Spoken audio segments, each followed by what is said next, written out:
Wildcard weekend, we in the building. Yes, that's right. The most anticipated part of the year, at least for NFL. I was like, I don't know what all y'all do out here, but we got a whole slew of games, and this starts to be also the sad part of the year when you realize that at some point it's going to end, and you're just going to be down to three, two, one. I don't know if that's even really probable in that type of way, but anyway, let's go ahead and start off with our Saturday event of the Chargers and the Texans. I was like, and we got Pittsburgh and the Ravens. And I said, I wish that the team would have flip flopped so that Pittsburgh could advance against the Texans, but that ain't gonna happen. Anyway, here we are, Chargers with the whole. I was like, dang it, I just had it. Jesus Christ, hold on, wait a minute, Texas. I'm gonna go with the Chargers here, just because I feel like they got something already going. They still got their momentum riding, where the Texans had a hard stretch down here. I was like, while I do think this, to me, is really going to be what quarterback doesn't mess this up, because they both got really good defenses. I was like, the Texans, I was like, they got it at three levels just as much as I was like as the Chargers with Bosa and Derwin James and stuff like that, Anderson and Hunter and Stingley and all them. That I was like, it really just depends on me on which quarterback can get rolling enough to score points. Right now, that's why I lean toward Herbert with McConkey, Johnson, and mix of Edwards and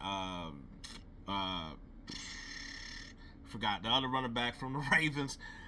Just because I was like, because no matter who they had at running back, they were still able to run the ball. Dobbins, that's his name. Yeah, because I was like, I think he was able to come back a couple weeks ago. And they've been able to roll with whoever they run the ball. Now the Texans will obviously know that, and I was like, while I don't think the Chargers have like the same quality of like knowing their receiver outside of McConkey. But I was like, but you could tell like their players are really like crisp in their routes and things like that they know where they need to be or whatever. Johnson, I was like, is a big target receiver that will help out in a lot of these situations.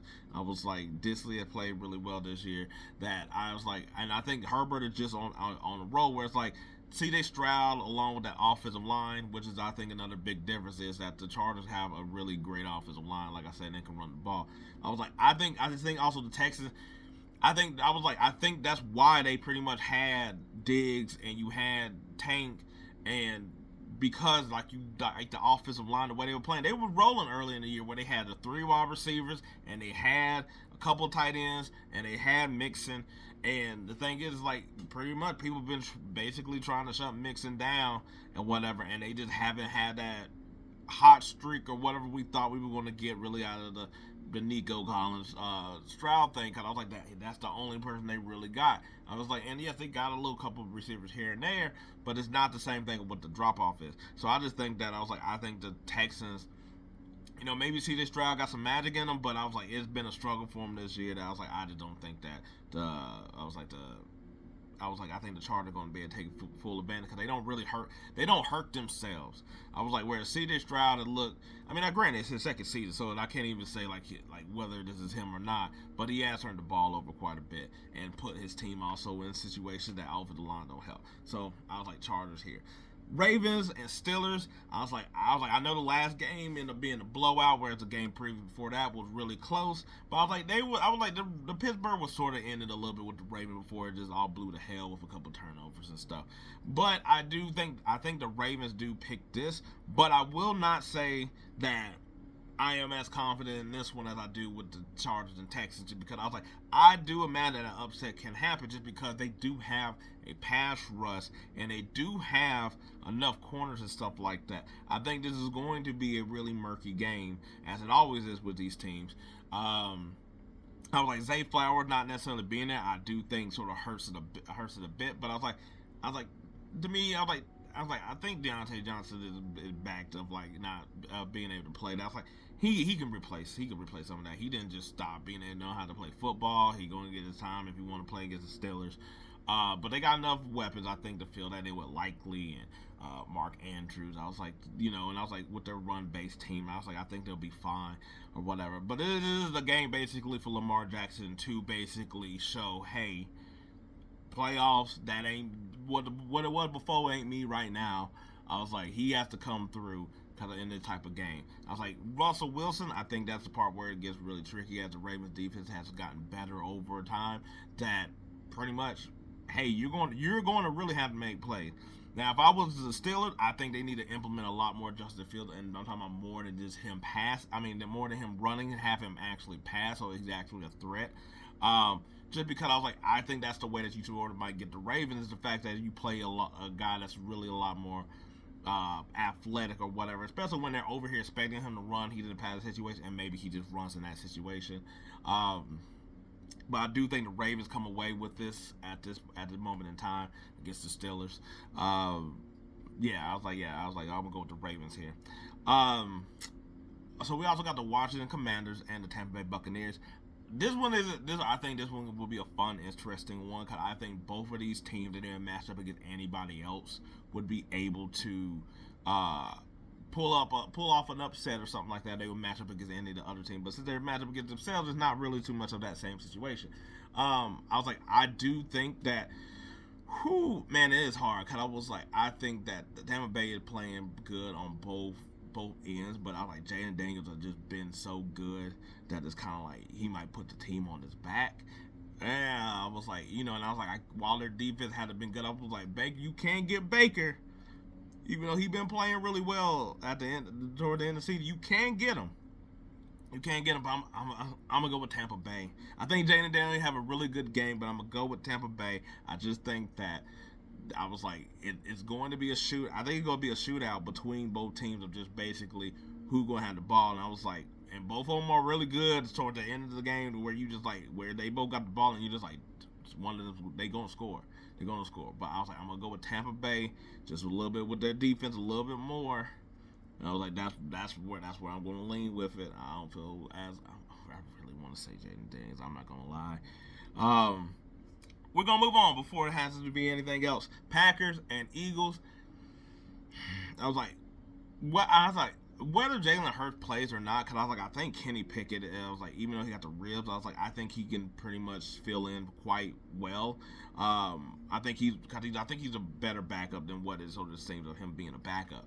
And I was like, they have the offense and the defensive talent. I was like, I'm going to go with the Eagles here just because I was like, Jordan Love hasn't been crisp playing that. I was like that if last year he was playing really well and he threw that interception in order to seal their fate, and he hadn't been playing that well here, and I was like, you got one less weapon. The defense can be had. I think that the Eagles got too much on both sides, of where it's like Jalen Hurts is really the only injury they have. That I was like, I think they could get the Packers here. I was like, Jordan Love has given them a lot of chances to other teams, and I think with somebody like the Eagles, that's not going to be taken for granted. I was like, they're going to put points on the board if you give them the opportunity with that there. I was like, we got the Bills, and we have the Broncos, and I was gonna say this is an upset alert. I think Denver beats. I think they beat the Bills. I think they beat Josh Allen. I was like, granted, you heard me with Lamar. I was like, I think both of them are on upset alert.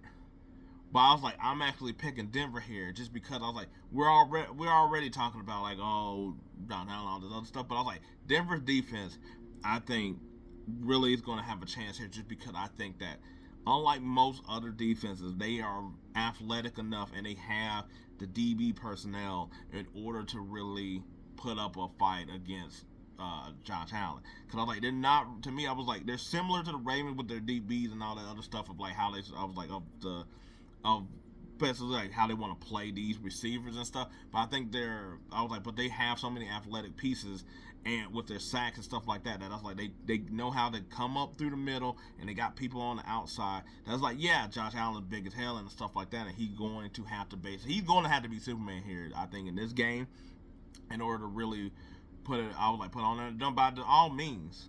That does not mean that I'm over here picking like Denver like hella confidently, because I was like, as much as Bo Nix has played well and people really like Bo Nix, I'm not in that same group. I think he's cool, but I was like, he gives you shots of like taking the ball back and running it back. He does leave passes where it's just like he'll have the amazing one where like how he did against the Bengals where he had those two.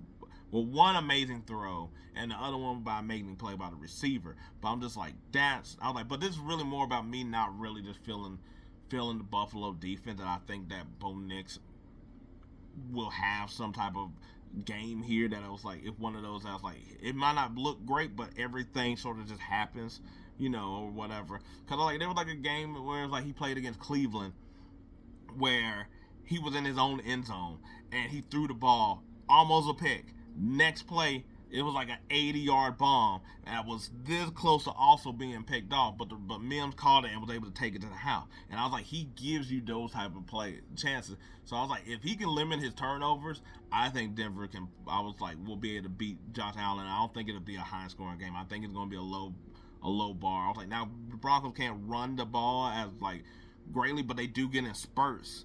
Because sometimes I do think they do stop running because they're just like Bo Nix, but I was like, they can run the ball in spurts where it's like they get on a roll, and I was like, it sort of sets up the whole team and stuff like that. But I'm gonna pick the upset for Denver to beat the last but not least the Monday night game where it is the Minnesota Vikings and the LA Rams. Despite how Sam Darnold looked in that game, I expect him to play better, but I do think that the Rams defense can do that to basically Sam Darnold once again. I think this game is going to be a shootout.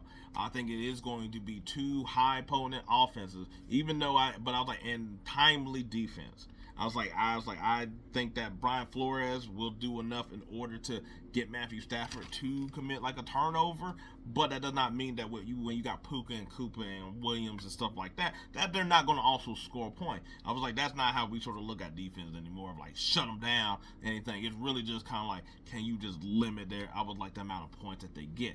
But I think where it's like sometimes we look at a game, it's like, oh, it's 34-34, no, or something like that, and we're just like, nobody playing defense. It's like, that's not necessarily true. It's just the way that offenses have heightened basically over time.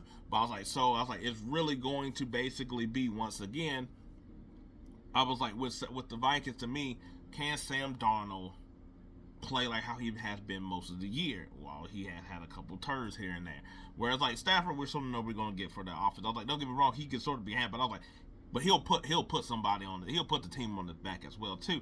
Can that defense basically hold down that high potent offense as well? I have more belief in the Vikings defense than I do the Rams defense basically stopping Jefferson and Addison, all of them. I was like, I think they're going to basically be the one where you're going to have to make a play to where it's like you're going to like get them some touches, unlike like with the last game against the Lions, where we're just like, I know they like to deep ball, I know they like to do all that stuff, but let them get some touches and stuff like that, and let them sort of try to take over the game and play, because I think the Rams could be had more so at their back end. So anyway, that's my pick. I was like, I only got one upset, but I would not be surprised if Steelers came out and won, or if the Packers, and I was like, necessarily came out and beat the Eagles. I wouldn't be surprised, but I was like, I'm not leaning that way or whatever. I still sort of. All right. I'm gonna switch. Jaylen Daniels is going to beat the Tampa Bay Buccaneers.